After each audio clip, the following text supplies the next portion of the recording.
Kita bertemu kembali, puji Tuhan, karena berkat kemurahan Tuhan sehingga kita semua pada saat ini boleh dalam keadaan yang sehat. Baik saudaraku, sebelum kita mulai, saya akan bacakan renungan pembukaan kita. Testimoni Psalm 9, halaman 267. Wahyu pasal kelima harus diselidiki dengan seksama. Ini adalah sangat penting bagi orang-orang yang kelak mengambil bagian dalam pekerjaan Allah bagi zaman akhir ini. Ada beberapa orang yang tertipu. Mereka tidak menyadari apa yang sedang datang ke bumi. Mereka yang telah membiarkan pikiran mereka untuk digelapkan dalam memperhatikan apa yang merupakan dosa adalah benar-benar tertipu. Kecuali mereka memutuskan berubah, mereka akan ditemukan kurang apabila Allah menjatuhkan hukuman ke atas anak-anak manusia. Mereka sudah melanggar hukum dan mematahkan perjanjian kekal, dan mereka akan menerima sesuai dengan yang mereka kerjakan. Saudaraku yang dikasihi Tuhan, suatu nasihat yang indah dari pena inspirasi bahwa saudara dan saya, terlebih khusus yang mengambil bagian dalam pekerjaan Allah bagi zaman ini, harus memahami Wahyu pasal kelima. Ada apa dengan Wahyu pasal kelima? Dan pada petang hari ini, saudaraku yang dikasihi Tuhan, kita akan sama-sama menyelidiki kitab Wahyu 4 dan 5 sebagai jawaban bagi kita untuk renungan ini. Mari kita bersatu di dalam doa. Bapa kami yang di sorga, puji syukur Bapa kami panjatkan kembali ke hadirat-Mu pada petang hari Sabat-Mu yang kudus ini. Oleh karena berkat kemurahan Bapa, sehingga kami saudara bersaudara boleh dipertemukan pada saat ini untuk belajar akan firman Tuhan.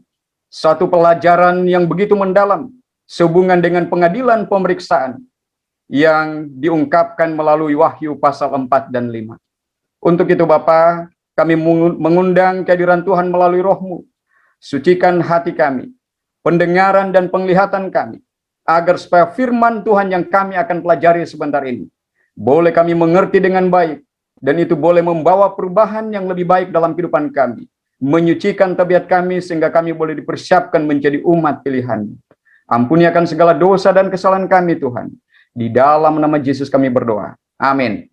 Baik saudaraku yang dikasihi Tuhan, berjudul Posisi Gereja Masehi Advent hari ke-7 dalam Wahyu pasal 4, makhluk misterius di pengadilan. Saudaraku yang dikasihi Tuhan, tentunya kita mungkin bertanya-tanya, kok bisa ya 4 makhluk misterius di Wahyu 4 ini dihubungkan dengan gereja Advent? Ada apa sebenarnya?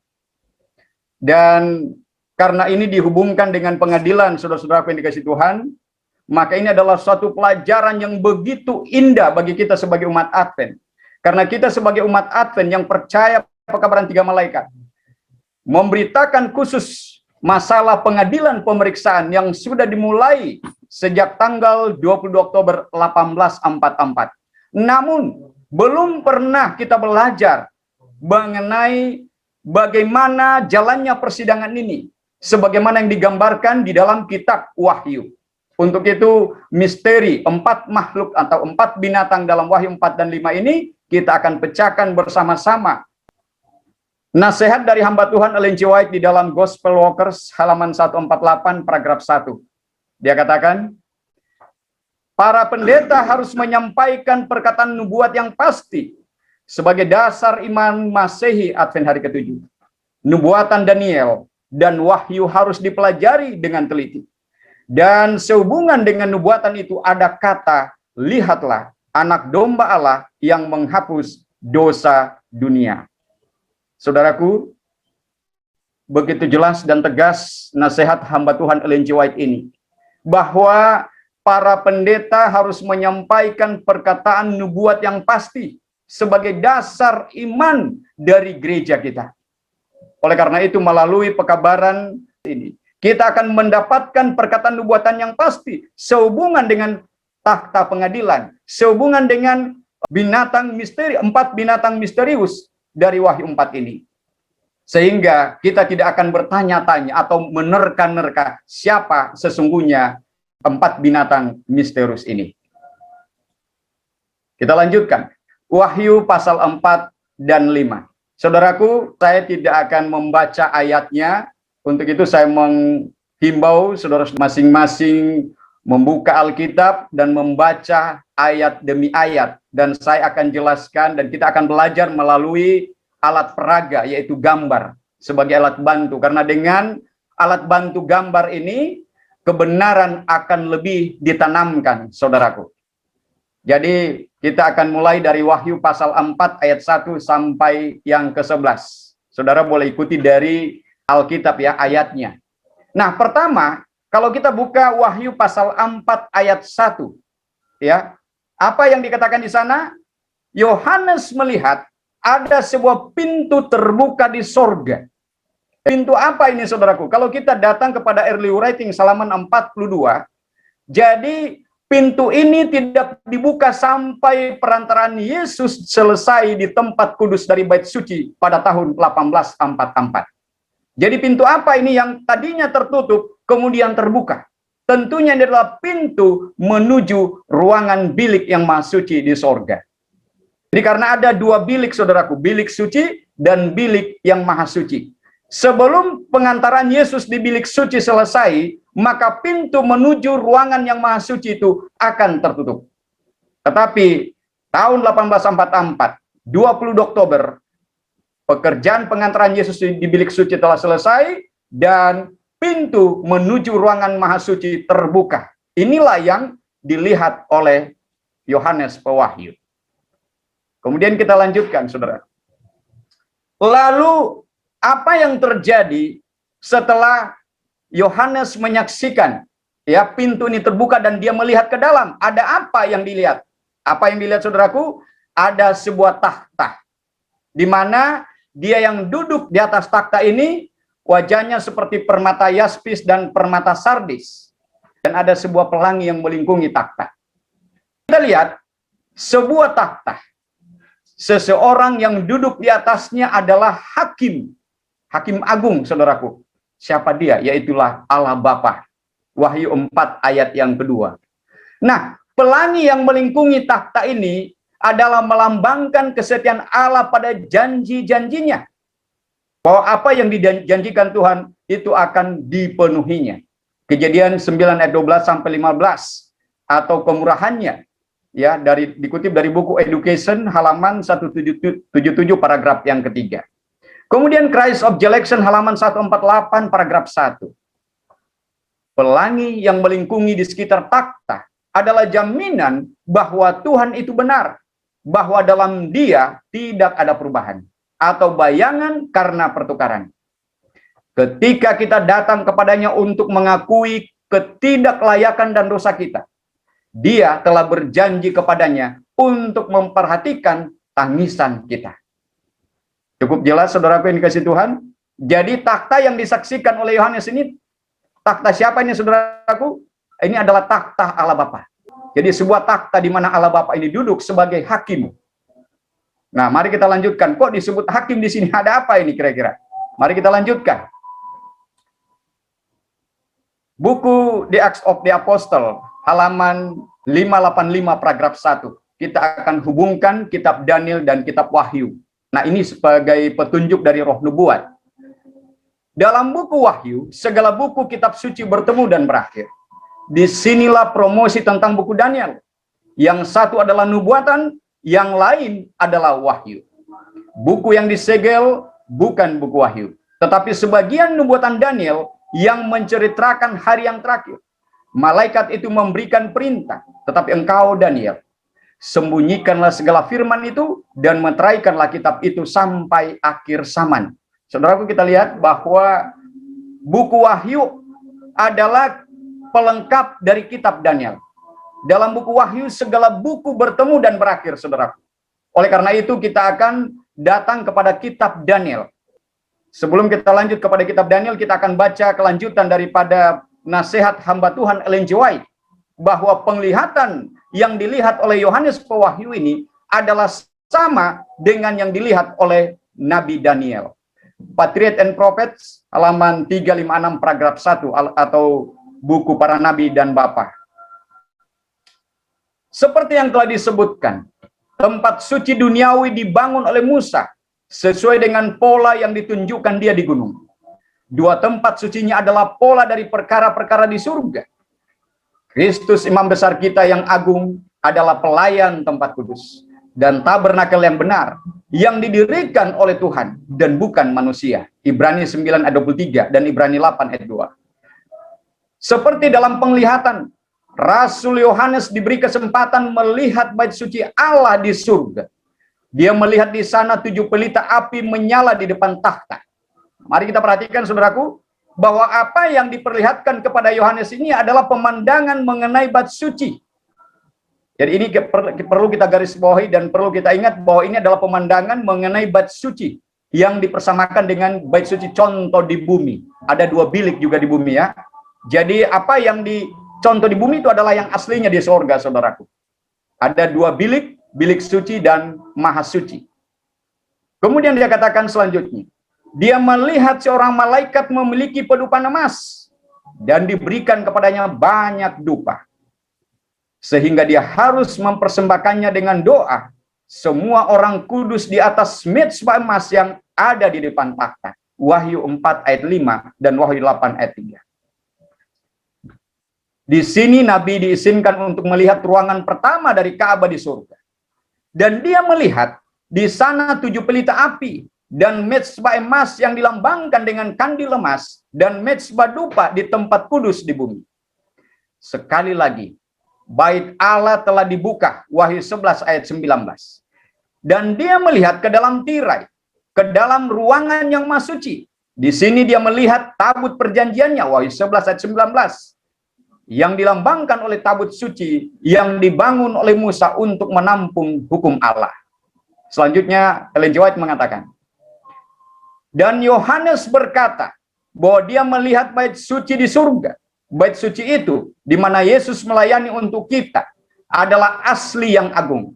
Di mana bait suci yang dibangun oleh Musa adalah contohnya. Bait suci surgawi, tempat tinggal raja segala raja, di mana ribuan orang melayani dia. Dan 10.000 kali 10.000 berdiri di hadapannya. Daniel 7 ayat 10. Nah, ini kita perlu ingat baik-baik dan garis bawahi bahwa Nabi Tuhan Ellen G. White menghubungkan penglihatan yang dilihat oleh Yohanes dengan apa yang dilihat oleh Daniel. Kalau kita buka kitab Daniel 7 ayat 10, di sana ditegaskan bahwa itu adalah pemandangan takhta pengadilan. Bait suci yang dipenuhi dengan kemuliaan takhta kekal, di mana serafim, penjaganya yang bersinar, menutupi wajah mereka dalam pemujaan. Tidak ada bangunan duniawi yang dapat mewakili kebesaran dan kemuliaannya. Namun kebenaran penting tentang bait suci surgawi dan pekerjaan besar di sana yang dilakukan untuk penebusan manusia harus diajarkan melalui bait suci duniawi dan pelayanannya, saudaraku. Jadi untuk memahami pekerjaan di bilik yang maha suci di sorga, maka itu diajarkan melalui pelayanan bait suci di bumi. Itulah sebabnya mengapa bait suci yang dibangun oleh Musa, lalu kemudian bait suci yang dibangun oleh Salomo, ada 2 bilik. Pertama, bilik suci, lalu kemudian ruangan yang kedua, yaitu bilik maha suci. Di mana kita tahu bersama bahwa bilik suci, imam bertugas setiap hari di sana. Tetapi bilik yang maha suci, hanya sekali setahun imam besar masuk ke sana pada hari Grafirat atau hari pendamaian.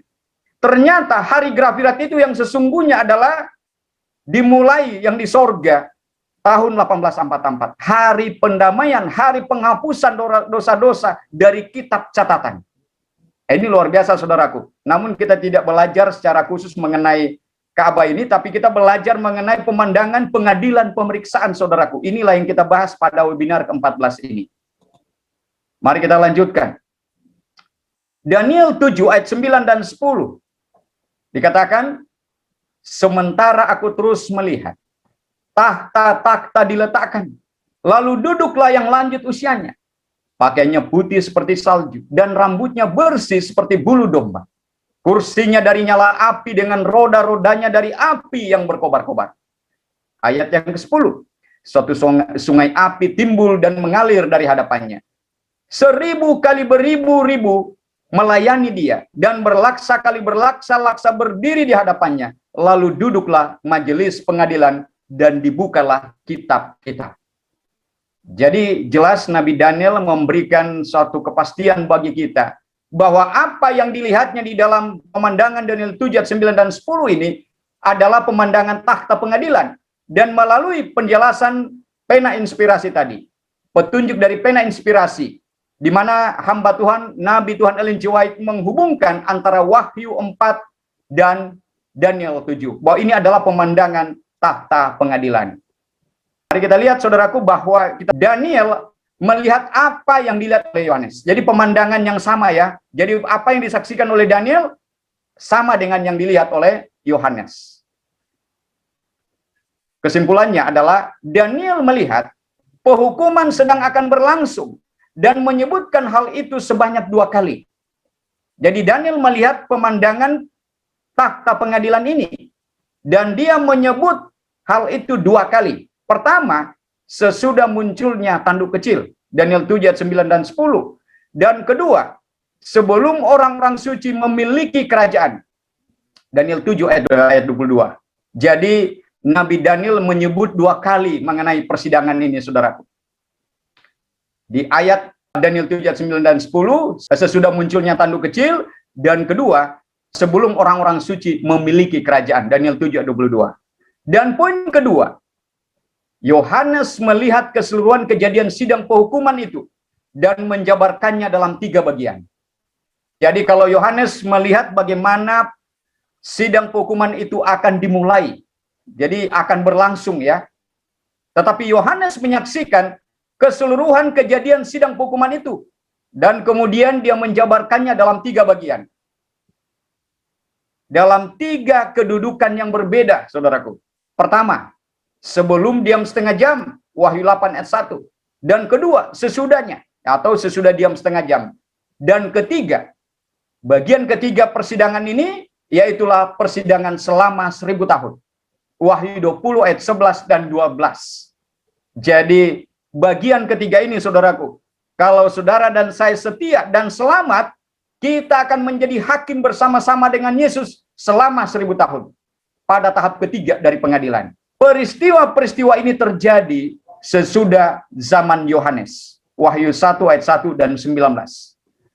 Saudara, kalau rindu untuk menyelidiki lebih lanjut mengenai masalah pengadilan pemeriksaan ini, kami menyediakan buku traktat 15 pemecahan 7 meterai. Nanti saudara-saudara boleh meminta menghubungi.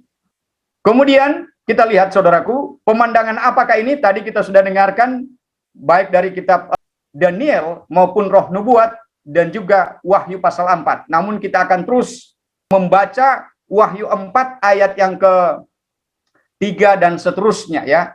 Nah, pemandangan apakah ini, saudaraku? Jelas Daniel mengatakan tadi bahwa ini adalah pemandangan takhta pengadilan. Nah, untuk lebih jelasnya mengenai pemandangan takhta pengadilan yang disaksikan oleh Yohanes Pewahyu ini, kita akan lanjutkan penyelidikan kita.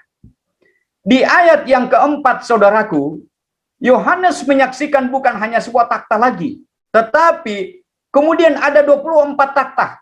Jadi pertama kan dia melihat ada sebuah takhta, dan ada seseorang duduk di atasnya, di mana wajahnya seperti permata yaspis, sardis, itulah Allah Bapa. Lalu kemudian dia menyaksikan ada 24 takhta, di mana ada 24 tua-tua duduk di atasnya. Siapakah ke-24 tua-tua itu, saudaraku? Kita lihat.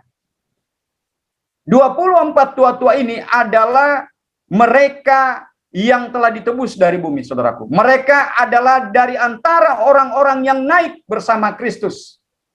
Jadi kalau kita baca Matius 27 ayat 51 sampai 53, di sana jelas dikatakan bahwa pada saat Yesus bangkit dari kubur, dia juga membangkitkan orang-orang kudus. Mari kita baca Desire of Ages, halaman 786, atau Kerinduan Segala Zaman.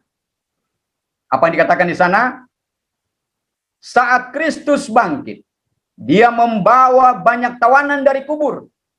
ketika dia bangkit, mereka tampil bersamanya. Mereka adalah orang-orang yang telah bekerja sama dengan Tuhan, dan yang telah mengorbankan nyawa mereka, telah memberikan kesaksian tentang kebenaran. Sekarang mereka harus menjadi saksi bagi Dia yang telah membangkitkan mereka dari kematian. Jadi kita perhatikan, sudah ada berapa orang yang di sorga, saudaraku? Pertama yang diangkat ke sorga siapa? Tentunya kita sebagai orang Advent tahu persis, Henoklah yang pertama sekali diangkat hidup-hidup naik ke sorga. Lalu kemudian menyusul siapa, saudara? Kalau kita baca para nabi dan bapak, Nabi Musa. Kemudian siapa lagi? Elia. Ini sudah ada di sorga. Kemudian siapa lagi selain 3 orang kudus ini? Bukan hanya 3 orang kudus ini yang sudah ada di sorga, tapi ternyata ada yang lain lagi, yang lebih banyak. Tapi tidak dikasih tahu berapa jumlahnya yang dibangkitkan.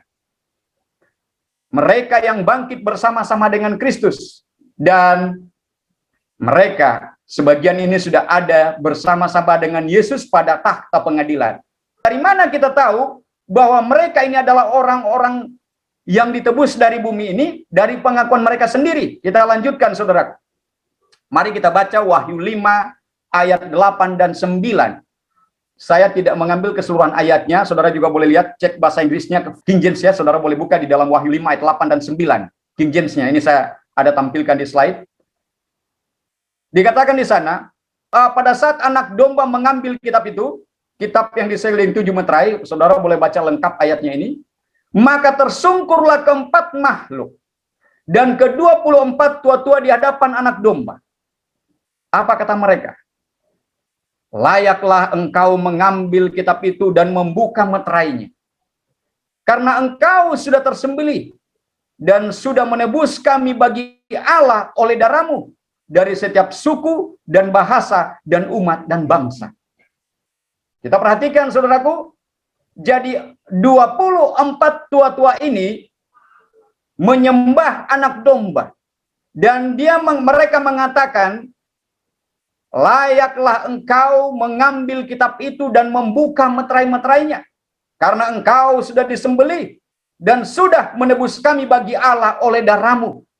Coba bayangkan, kalau mereka ini adalah malaikat sebagaimana yang diajarkan selama ini, bahwa 24 tua-tua ini adalah malaikat. Saudara boleh lihat link YouTube dari pendeta kita, pendeta Joseph Pringo. Dia mengatakan bahwa 24 tua-tua ini adalah para malaikat yang bertugas sesuai dengan fungsi-fungsi mereka.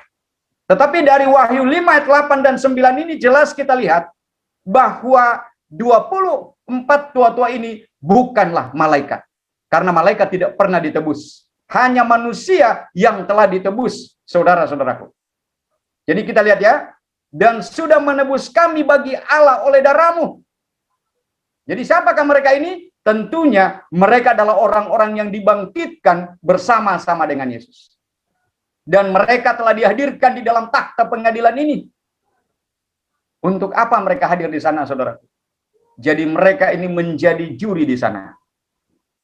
Jadi mereka ini hadir di sana untuk menyaksikan bagaimana adilnya Allah di dalam memutuskan setiap kasus, setiap perkara. Jadi luar biasa ini, saudaraku. Jadi Allah mendatangkan atau menghadirkan 24 tua-tua orang-orang yang telah ditebus dari bumi ini menjadi juri di sana untuk menilai bagaimana adilnya Allah di dalam memutuskan setiap kasus. Mari kita lanjutkan. Di ayat yang kelima, Wahyu 4 ayat 5. Setelah Yohanes menyaksikan ada 24 tua-tua, kemudian dia menyaksikan ada 7 pelita dari api. Apa 7 pelita dari api ini? Saudara boleh baca di dalam ayat yang kelima, Wahyu 4. 7 pelita dari api ini melambangkan kelengkapan kebenaran Allah, yaitu kebenaran sekarang yang diungkapkan kepada setiap generasi manusia semenjak dari kejadian dunia. Dan setiap kebenaran dari generasi pertama sampai kepada tutupnya pintu kasihan, itulah yang akan menjadi dasar untuk menghakimi mereka, untuk mengadili mereka. Jadi kalau persidangan pidana di dunia ini, misalnya tindak pidana karena kekerasan, saudaraku, itu biasanya pasalnya pasal 351 kalau saya tidak salah ya. Jadi hukum pidana. pasal keberapa akan didakwakan misalnya kepada seorang penganiaya. Kita lihat 7 obor yang menyala atau 7 pelita dari api ini adalah melambangkan kelengkapan kebenaran Allah. Yaitu kebenaran sekarang yang diungkapkan kepada setiap generasi manusia. Jadi sejak dari kejadian dunia, dan kebenaran inilah yang menjadi dasar untuk mengadili setiap kasus di sana, di dalam takhta pengadilan ini.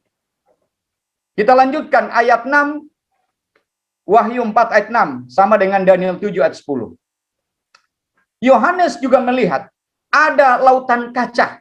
Saudara boleh baca di ayat 6, di hadapan takhta itu ada lautan kaca yang bagaikan kristal, ya, jernih seperti kristal. Apa artinya laut kaca ini? Laut menunjukkan kekekalan, saudaraku. Itu melambangkan hidup kekal dengan tanpa cacat. Artinya apa? Perkara-perkara yang dibela di sana akan dihadiahi hidup kekal. Itu adalah upah hidup kekal. Jadi laut kaca itu menunjukkan upah hidup kekal, saudaraku. Kemudian kita lihat, setelah Yohanes menyaksikan ada laut kaca, kemudian Yohanes melihat 4 makhluk misterius ini, saudaraku. Nah, kita datang kepada judul ini. Apa sebenarnya 4 makhluk ini? Siapa 4 makhluk ini? Kalau ini adalah takhta pengadilan, tadi sudah ada hakim, sudah ada juri, kemudian ada 7 obor menyala, yaitu kelengkapan sebagai dasar untuk mengadili ya para terdakwa di sana. Maka tentunya 4 makhluk ini, ya kita lihat, saudara boleh baca di ayat 6 dan 7, 4 makhluk ini melambangkan 4 kelas orang-orang suci. Sesuai dengan kemenangan akhir halaman 665 atau Great Controversy. Para terdakwa di dalam pengadilan, mereka tidak benar-benar hadir di sana. Early writing halaman 54. Mereka seperti bangsa-bangsa dalam Daniel dan Wahyu yang dilambangkan dengan binatang-binatang. Wahyu 5 ayat 8 dan 9. Kalau kita hubungkan dengan Wahyu 5 ayat 8 dan 9, mereka ini juga adalah orang-orang yang ditebus dari bumi ini. Kalau ini adalah pengadilan, saudaraku, maka tentunya harus ada terdakwa di sana. Nah, oleh karena para terdakwa ini yang diadili di dalam persidangan ini tidak hadir secara langsung di sana, maka tentunya ada yang mewakili, saudaraku. Siapa yang mewakili ini? Inilah 4 binatang ini. Jadi 4 binatang ini, nanti kita akan lihat lebih lanjut penjelasannya. Penuh dengan mata, di depan dan di belakang. Apa artinya ini?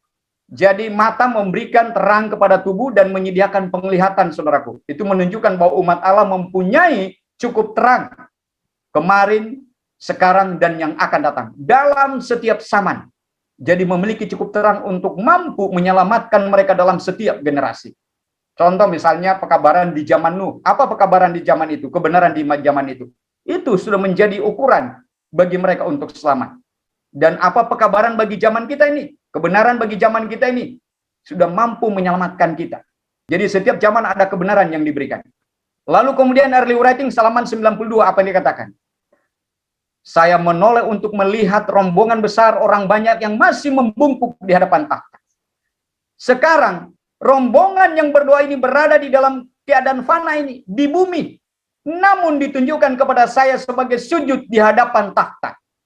Jadi kita lihat, hamba Tuhan Ellen G. White diperlihatkan bahwa walaupun rombongan ini sujud di bumi, saudaraku, tetapi mereka ya ditunjukkan kepada hamba Tuhan Ellen G. White sebagai sujud di hadapan takhta. Jadi seakan-akan hadir di sana, padahal berada di bumi, saudaraku.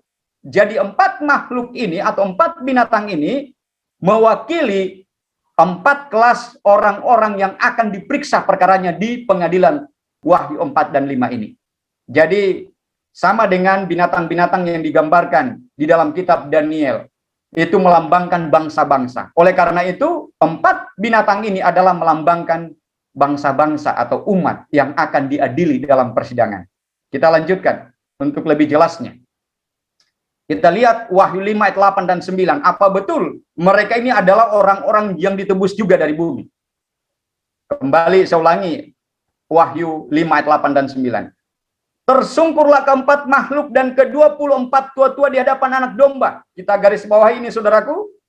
Siapa saja yang tersungkur menyembah anak domba?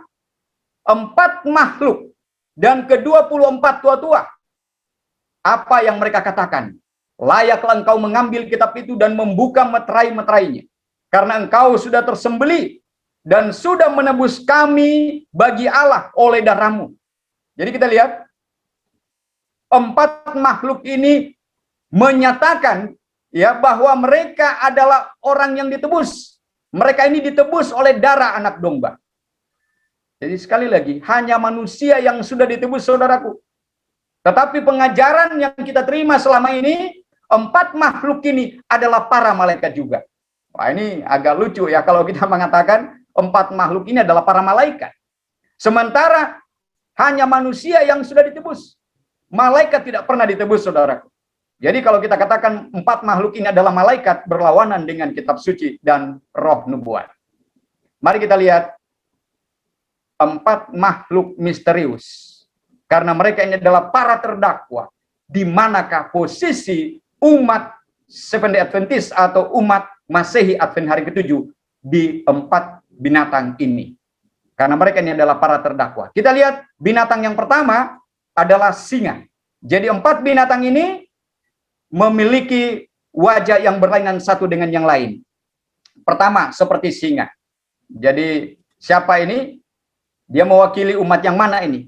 Ini mewakili orang-orang yang akan diperiksa perkaranya di dalam pengadilan. Wahyu 4 dan 5 ini dimulai dari Adam sampai kepada Musa. Jadi, dia mewakili orang-orang yang akan disidangkan perkaranya dimulai dari Adam sampai kepada Musa. Lalu kemudian binatang yang kedua, lembu yang memiliki wajah seperti lembu, yaitu mewakili orang-orang yang akan diadili di dalam persidangan ini, dimulai dari sistem upacara bayangan dari Musa sampai kepada salib. Jadi, binatang yang kedua ini mewakili perkara-perkara dari zaman Musa sampai kepada penyaliban. Kemudian binatang yang ketiga, yang memiliki wajah seperti wajah manusia, yaitu periode dari salib sampai kepada masa penuaian, sampai termeterainya 144.000.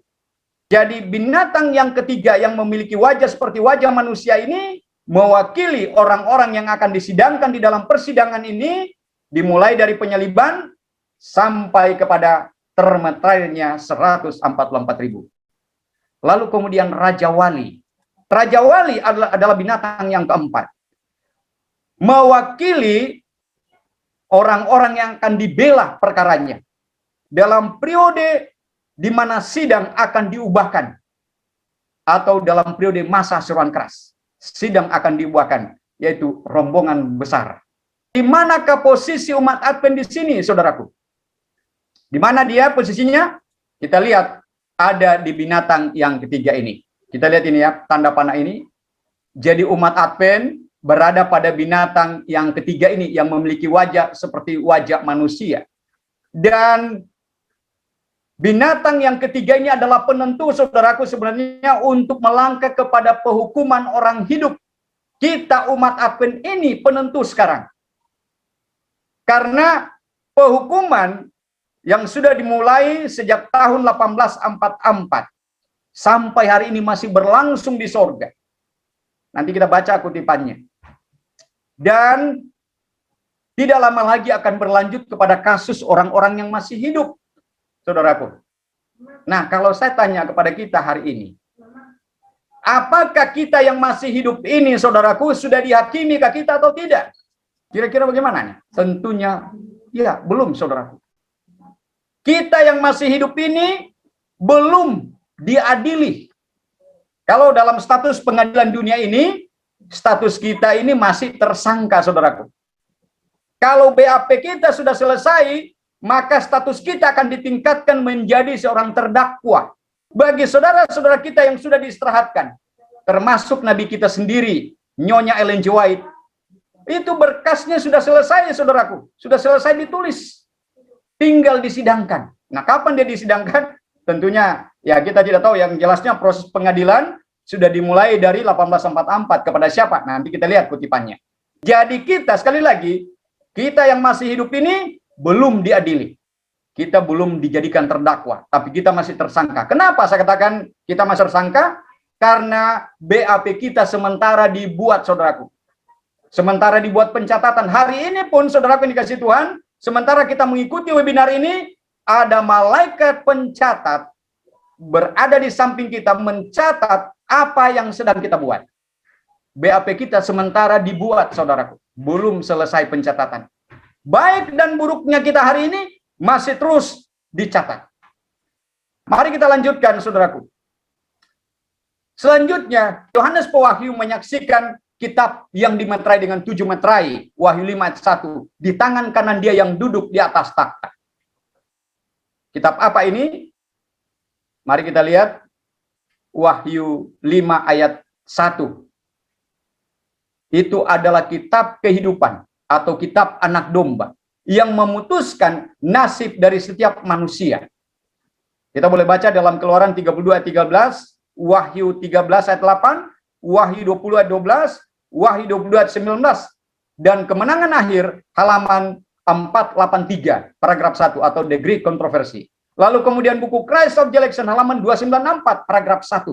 Jadi kita lihat bahwa kitab yang disegel dengan 7 meterai ini tidak seperti yang diajarkan oleh para pakar teologi kita selama ini atau para pendeta kita selama ini. Di mana para pendeta kita mengajarkan selama ini bahwa kitab yang disegel dengan 7 meterai ini berisi catatan 7 sidang. Dimulai dari sidang Efesus. Apakah betul seperti itu? Mari kita baca kutipan roh nubuatnya di dalam 9 manuskrip rilis halaman 7. Kitab dengan 7 meterai berisikan sejarah dunia pada tangan yang terbuka. Terdapat kitab itu gulungan sejarah pemeliharaan Allah, sejarah nubuatan bangsa-bangsa dan sidang. Jadi kita lihat ini adalah sejarah berisi sejarah nubuatan bangsa-bangsa dan sidang, bukan hanya sejarah sidang, saudara. Di sini berisikan ucapan ilahi, kekuasaannya, perintah-perintahnya, hukumnya, keseluruhan nasihat simbol mengenai kekekalan, dan sejarah dari semua pemerintahan yang berkuasa dari bangsa-bangsa. Dalam bahasa simbolik, terkandung dalam gulungan itu pengaruh setiap bangsa, bahasa, dan orang-orang dari awal sejarah dunia hingga penutupannya. Nah, kalau dikatakan dari awal sejarah dunia dimulai dari mana nih, saudara? Ya, tentunya itu dimulai dari kejadian dunia, saudaraku. Dimulai dari Adam tentunya. Bukan dimulai dari sidang Efesus. Bukan dimulai di era kekristenan, saudara. Nah, yang lebih meyakinkan lagi bahwa kitab ini adalah berkas perkara di mana nasib setiap orang ditentukan di kitab ini. Mari kita lihat Christ of Election halaman 294 paragraf 1. Apa dikatakan di sana? Jadi para pemimpin Yahudi membuat pilihan mereka. Keputusan mereka terdaftar dalam buku yang Yohanes lihat dalam tangan dia yang duduk di atas takhta. Yaitu buku yang tidak ada yang dapat membukanya. Keputusan ini akan muncul di hadapan mereka dalam hari di mana buku itu dibuka oleh singa dari suku Yehuda. Kita perhatikan baik-baik, saudaraku yang dikasihi Tuhan. Para pemimpin sidang Yahudi membuat pilihan mereka. Dan nasib mereka akan diputuskan pada saat singa dari suku Yehuda membuka kitab itu. Apa artinya ini, saudaraku?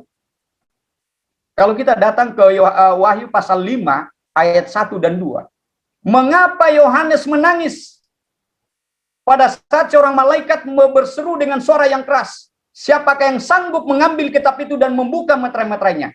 Tidak ada seorang pun yang sanggup, saudaraku. Baik di sorga, baik di bumi atau di bawah bumi, tak ada seorang pun yang sanggup mengambil kitab itu, apalagi membuka meterai-meterainya. Maka menangislah Yohanes. Mengapa dia menangis? Karena kalau kitab yang disegel dengan 7 meterai itu tidak dibuka, saudaraku, berarti nasib semua orang tidak bisa diperhitungkan untuk selamat. Berarti Henok, Musa, dan Elia, dan yang bangkit bersama dengan Yesus itu harus turun kembali ke bumi, saudara. Tetapi syukur kepada Allah. Oleh karena apa? Ada singa dari suku Yehuda, yaitu domba yang bagaikan sudah tersembelih itu, yang telah menang. Dia yang mengambil kitab itu dan membuka meterai-meterainya. Sama dengan persidangan di dunia ini, saudara.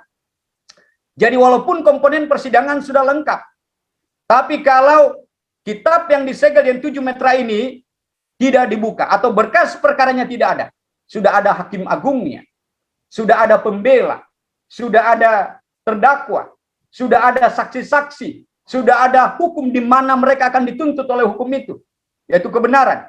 Tetapi kalau BAP-nya tidak ada, saudara, maka persidangan tidak bisa dilanjutkan atau tidak bisa dimulai. Itulah sebabnya kitab yang disegel di 7 meterai ini adalah penentu. Tetapi kalau tidak ada juga yang membukanya, bagaimana persidangan bisa dimulai? Kita lanjutkan. Ada yang mengambil kitab itu. Anak domba, Wahyu 5 ayat 6. Siapa anak domba ini? Tentunya kita semua mengerti bahwa anak domba ini atau anak manusia. Kalau Daniel 7 ayat 13 disebut anak manusia. Tapi Yohanes melihat anak domba. Yesus adalah sebagai pembela, imam besar kita. Anak domba yang berlumuran darah seperti telah tersembelih. Jadi siapa anak domba ini? Dia adalah pembela kita, Yesus Kristus, saudaraku. Dia bagaikan tersembelih karena memang dia sudah dikorbankan. 7 mata, dia memiliki 7 mata. Apa artinya? Kelengkapan penglihatan atau pengetahuan. Mazmur 139 ayat 12. Jadi Yesus memiliki kelengkapan penglihatan. Dia bisa menembusi masa lampau, hari ini, dan yang akan datang. Tidak ada yang tersembunyi dari hadapannya. Kemudian 7 tanduk. Ya, Yesus bukan hanya memiliki kelengkapan penglihatan, tetapi juga memiliki 7 tanduk. Apa artinya 7 tanduk? Yesus memiliki kelengkapan kekuasaan, saudaraku. Boleh baca Matius 28 ayat 18. Kemudian, bukan hanya itu.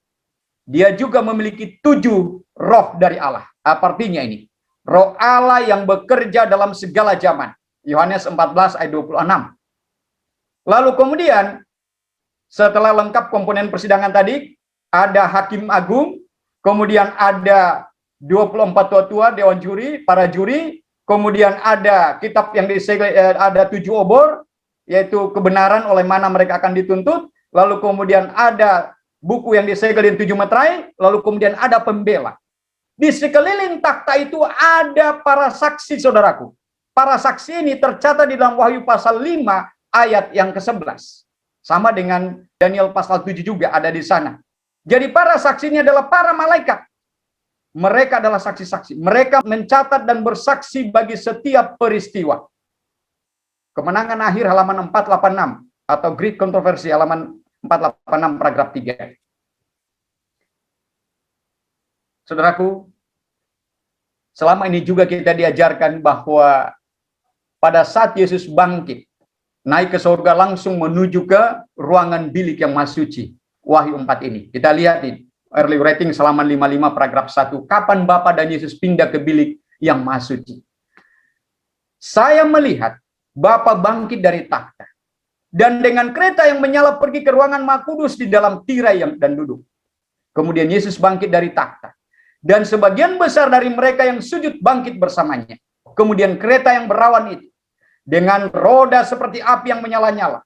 Dikelilingi oleh para malaikat. Datang ke tempat Yesus berada. Dia naik ke kereta dan dibawa ke tempat yang maha suci. Dari mana Bapa duduk. Di sana saya melihat Yesus, seorang imam besar yang agung berdiri di hadapan Bapa. Nah, kapan ini? Tentunya Yesus masuk ke ruangan bilik yang maha suci, pemandangan Wahyu 4 sesuai dengan keterangan inspirasi dari para nabi dan Bapa tadi, saudaraku. Ini pada tahun 1844 Yesus masuk ke bilik yang maha suci. Mari kita lanjutkan. Siapakah yang pertama sekali diperiksa perkaranya, saudaraku? Jadi ini jelas bahwa pemandangan Wahyu 4 dan 5 ini itu jelas adalah pemandangan takhta pengadilan. Nah, kalau begitu pertanyaan bagi kita, siapa yang pertama sekali diperiksa perkaranya? Perkara siapa dulu yang diadili? Mari kita baca The Great Controversy halaman 483, halaman bahasa Inggris atau kemenangan akhir ya. Pada waktu kitab-kitab catatan dibukakan dalam pengadilan, kehidupan semua orang yang percaya kepada Yesus diperiksa kembali di hadapan Allah. Dimulai dengan mereka yang pertama hidup di dunia ini. Pembela kita menghadapkan setiap kasus dari setiap generasi dan diakhiri dengan yang masih hidup. Jadi dimulai dari mana persidangan ini, saudaraku? Atau perkara siapa yang pertama sekali diperiksa di sana? Yaitu dimulai dari mereka yang pertama sekali hidup di dunia ini. Tentunya itu dimulai dari generasi Adam. Setiap nama disebutkan, setiap kasus diperiksa dengan cermat. Ada nama-nama yang diterima, ada yang ditolak. Bila mana ada orang-orang yang dosanya tercatat di dalam kitab catatan, yang tidak bertobat dan yang tidak diampuni, maka namanya akan dihapuskan dari kitab kehidupan, dan catatan perbuatan-perbuatan baik mereka akan dihapus dari buku peringatan Allah. Jadi saudaraku yang dikasihi Tuhan, ada nama-nama yang diterima, ada juga yang ditolak saudaraku. Betapa sedih saudaraku. Semoga bila mana berkas perkara kita dihadapkan, semoga nama kita dipertahankan di kitab kehidupan itu saudaraku. Mari kita lanjutkan. Betapa hikmatnya pemandangan yang berhubungan dengan pekerjaan terakhir penebusan itu. Betapa pentingnya kepentingan-kepentingan yang terlibat di dalamnya. Sekarang ini, pengadilan sedang berlangsung di dalam tempat kudus di atas. Pekerjaan ini telah berlangsung selama bertahun-tahun. Segera, tak seorang pun tahu berapa lama lagi akan berlanjut kepada perkara orang yang masih hidup. Jadi kita lihat, Nabi Tuhan Ellen G. White jelas dan tegas mengatakan bahwa pekerjaan ini sudah berlangsung selama bertahun-tahun di bilik yang maha suci di sorga. Itu tentunya terhadap orang yang sudah mati. Dan tak seorang pun tahu katanya berapa lama lagi akan berlanjut kepada perkara orang yang masih hidup. Jadi tidak tahu, kita tidak tahu kapan itu dimulai. Di hadirat Allah yang dahsyat, hidup kita akan diperiksa. Pada waktu ini di atas segalanya, penting bagi setiap jiwa untuk memperhatikan amaran juru selamat. Berhati-hatilah dan berjaga-jagalah, sebab kamu tidak tahu bila manakah waktunya tiba. Markus 13 ayat 33. Saudaraku yang dikasihi Tuhan, betapa seriusnya masalah pengadilan pemeriksaan ini bagi saudara dan saya. Mengapa? Dengan memahami pelajaran tentang takhta pengadilan ini, mulai hari ini dan seterusnya, saudara dan saya akan berjuang dengan segenap kuasa yang Tuhan berikan kepada kita untuk hidup sesuai dengan kehendak-Nya. Selanjutnya, saudaraku, penghukuman orang hidup dimulai dalam sidang Tuhan. Setelah penghukuman orang mati selesai dan akan berlanjut kepada penghukuman orang hidup, ini akan dimulai di mana, saudaraku? Kita baca nih, The Greek Controversy halaman 425 nih. Sementara pemeriksaan pengadilan berlangsung di sorga, sementara dosa-dosa orang percaya yang bertobat sedang disingkirkan dari tempat kudus, akan ada suatu pekerjaan pemurnian khusus, penyingkiran dosa di antara umat Allah di bumi. Jadi kita lihat, jadi akan ada pekerjaan pemurnian, penyingkiran dosa di antara umat Allah di atas bumi ini, saudaraku. Kalau saudara yang sudah pernah mengikuti webinar kita yang kelima, mengenai penyucian sidang Yehezkel 9, maka masalah ini akan menjadi jelas, saudara.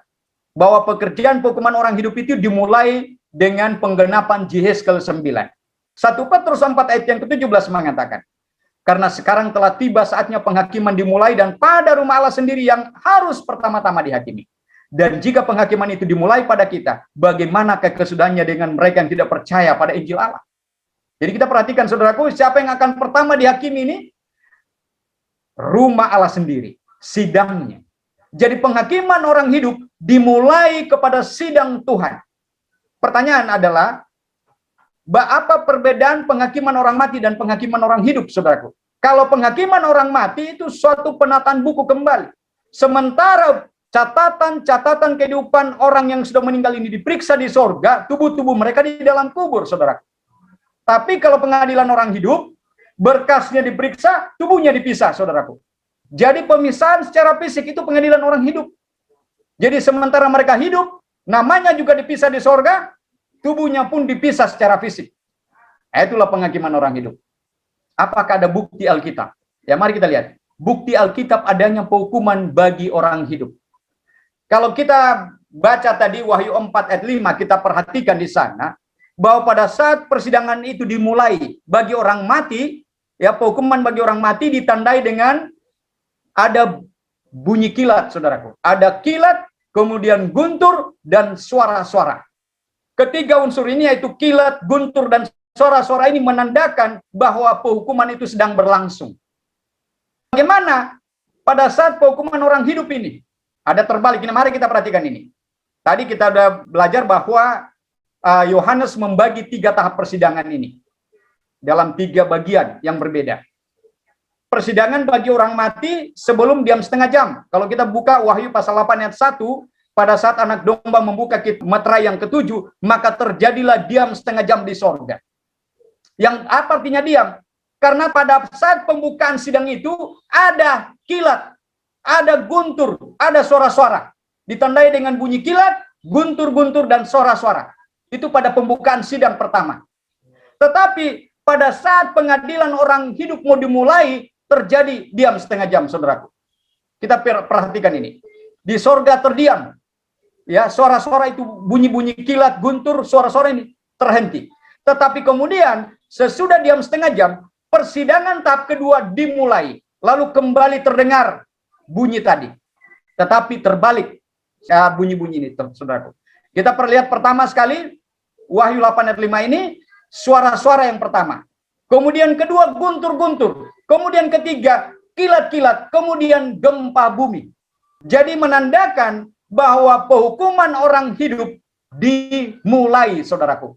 Jadi persidangan yang tadinya sempat terhenti, bersidang kembali. Jadi diam setengah jam, membagi dua persidangan itu. Jadi kita lihat bahwa penghukuman orang hidup ditandai dengan suara-suara, guntur-guntur, kilat-kilat, dan gempa bumi.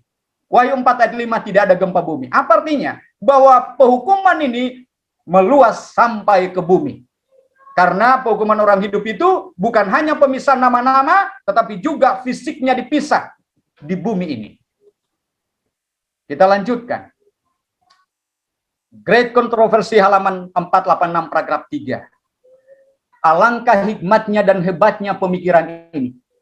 Hari demi hari berlalu dalam kekekalan. Membawa catatan-catatan untuk kitab-kitab di surga. Kata-kata yang pernah diucapkan, perbuatan yang pernah dilakukan, tidak pernah akan dicabut kembali. Malaikat-malaikat telah mencatat yang baik maupun yang jahat. Penakluk terbesar dan terkuat di dunia ini sekalipun tidak dapat menarik kembali catatan sehari saja. Tindakan-tindakan kita, perkataan-perkataan kita, bahkan motif kita yang tersembunyi sekalipun, semuanya mempunyai pengaruh dalam menentukan tujuan, kebahagiaan atau penderitaan kita. Walaupun kita melupakannya, semuanya itu akan naik saksi untuk membenarkan atau mempersalahkan kita. Saudaraku yang dikasihi Tuhan, betapa seriusnya pengadilan pemeriksaan ini yang sudah dimulai dari tahun 1844 sampai hari ini, saudaraku. Mengapa masalah ini begitu serius? Mengapa ini harus dimengerti? Karena kita tahu bahwa setiap perbuatan kita, entah itu baik, entah itu jahat, dicatat secara teliti oleh para malaikat. Dan itu akan naik menjadi saksi untuk membenarkan atau mempersalahkan kita pada saat berkas perkara kita dihadapkan di hadapan takhta pengadilan hakim yang agung itu, saudara. Selanjutnya Ellen G. White menegaskan kemenangan akhir halaman 511 halaman paragraf 1. Pelajaran mengenai tempat kudus dan pengadilan pemeriksaan harus dimengerti dengan jelas oleh umat Allah. Semua harus mengerti kedudukan dan pekerjaan imam besar agung mereka. Kalau tidak mungkin mereka mengamalkan iman yang diperlukan sekarang ini atau menempati kedudukan yang Allah rencanakan bagi mereka. Setiap orang mempunyai jiwa-jiwa yang akan diselamatkan atau dibiarkan hilang. Masing-masing mempunyai kasus yang akan diputuskan di pengadilan Allah. Masing-masing harus menghadap hakim agung muka dengan muka.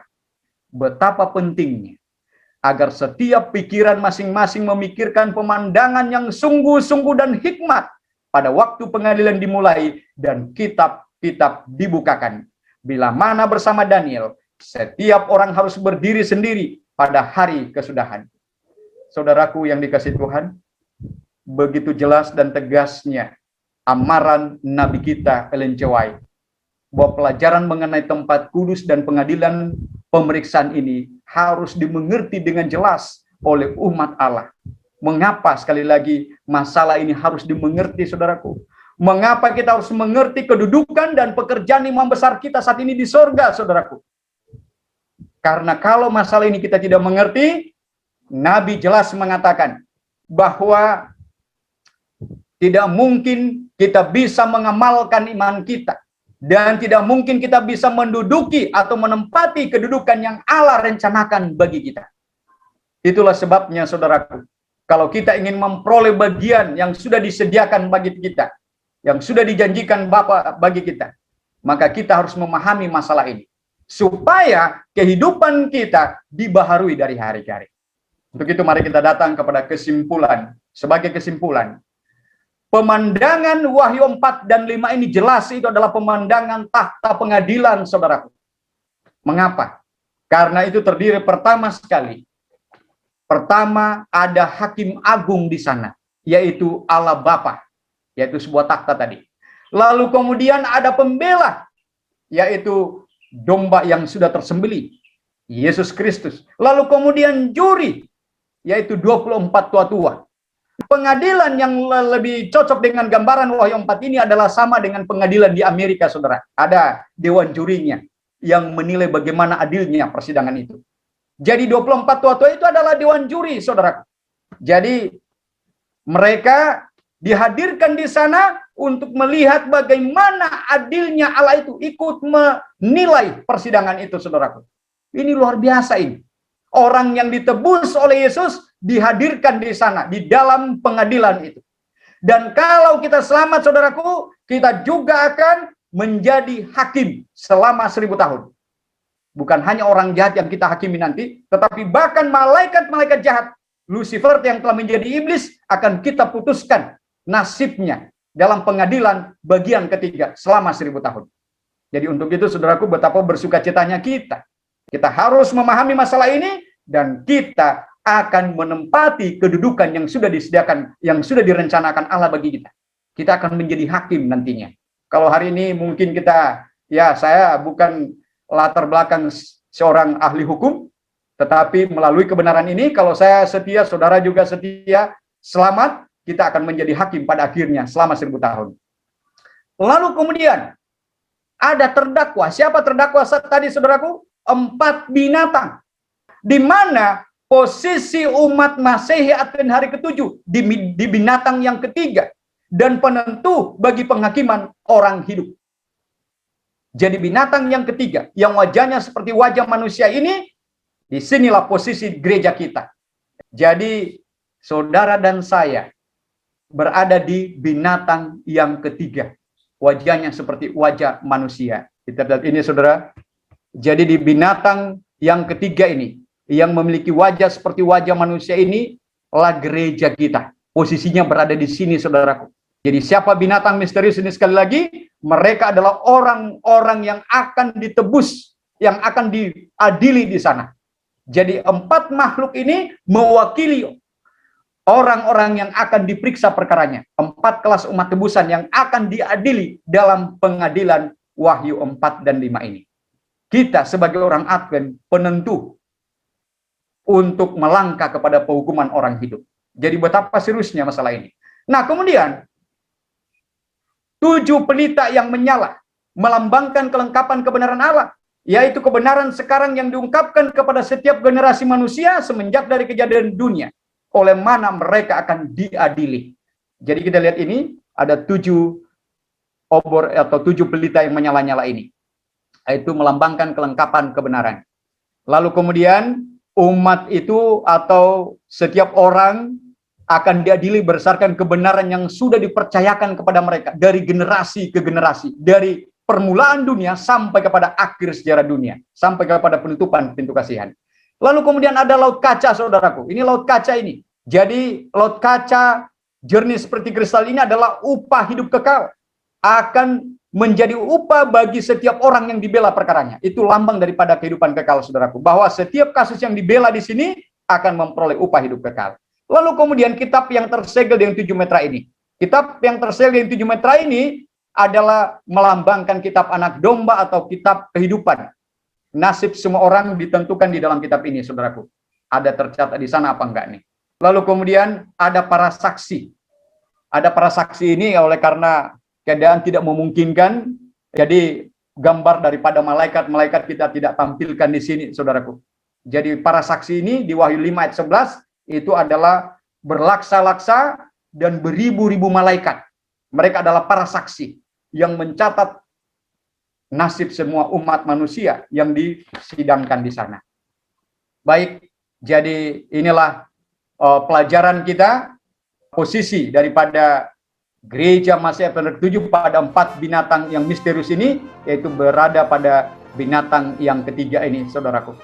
Jadi tidak lama lagi, kita yang masih hidup ini akan segera diadili, saudaraku. Untuk itu bersiap-siaplah, supaya perkara kita bisa dibela dan nama kita dipertahankan di dalam kitab kehidupan.